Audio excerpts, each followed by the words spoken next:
అసలు వీళ్ళు మీడియా ప్రతినిధులైనా లేకపోతే పార్టీ కార్యకర్తల అనే ఒక సందేహం వస్తూ ఉంది.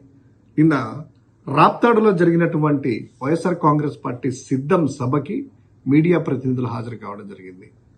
సో ఈ మీడియా ప్రతినిధుల ఆలోచన ఎలా ఉందంటే, కొంతమంది ప్రతినిధులు అధికారంలో ఉన్న ఒక రాజకీయ పార్టీని దించి తమకు కావలసిన పార్టీని అధికార పీఠం ఎక్కించాలనేటువంటి ఉద్దేశంతో ఏకైక ఎజెండాతో వార్తల్ని వాస్తవాలను పక్కన పెట్టి బురద జల్లే ఈ యొక్క మీడియాలో పనిచేస్తున్నటువంటి కొంతమంది పాత్రికేయుల అత్యుత్సాహం వల్ల జరుగుతున్న ఘటనగానే నిన్న జరిగినటువంటి ఘటనను భావించవలసి వస్తుంది.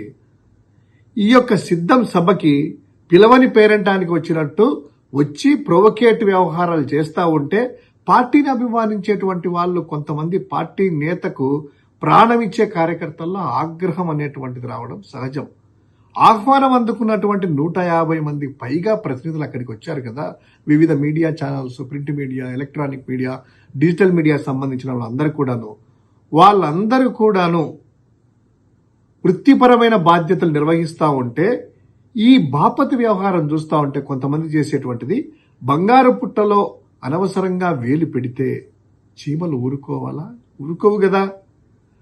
ఇటువంటి ఆలోచన చేయాల్సినటువంటి విషయం మనం ఉంది. జర్నలిస్ట్గా పని చేయాలి, వాళ్ళు కార్యకర్తలు కాదు కదా అనేటువంటిది ఒకటి. అదేవిధంగా ఏదో నానాక జరిగిపోయిందని, ఎప్పుడు కూడా మీడియా మీద దాడులు లేవని, ఏదో నానా రగ్గలు పెడుతున్నారు కదా. సాక్షి పాత్రికేయుల మీద, సాక్షి మీడియా ప్రతినిధులపైన మామూలుగా వీరంగం చేసినటువంటి రోజులు మర్చిపోయారు. ఈరోజు మురుసుపల్లి షర్మిల మాట్లాడుతూ మీడియాకే ఏదో లేదు అంటుంది. అమ్మా, మీడియా అనేటువంటిది ఇక్కడ మాట్లాడాల్సింది తెలుగుదేశం కార్యకర్తలు మీడియా రూపంలో వచ్చి నానా గలాబా సృష్టిస్తున్నారు.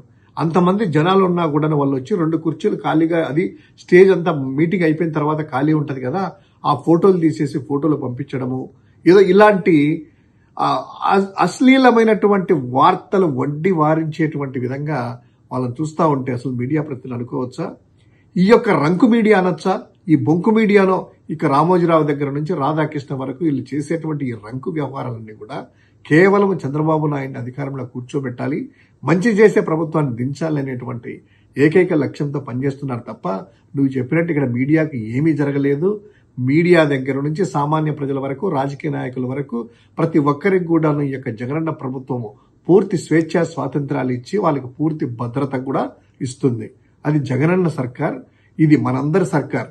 రాజకీయాలు లేవు, కులాలు లేవు, మతాలు లేవు, ప్రాంతాలు లేవు, పత్రికలు లేవు, మీడియా లేదు. అన్ని మీడియాలను ఒకేలా చూసుకునేటువంటి ఏకైక గొప్ప లక్షణం కలిగినటువంటి వ్యక్తి జగనన్న అని మరోసారి మర్చిపోవద్దని గుర్తు చేస్తున్నారు.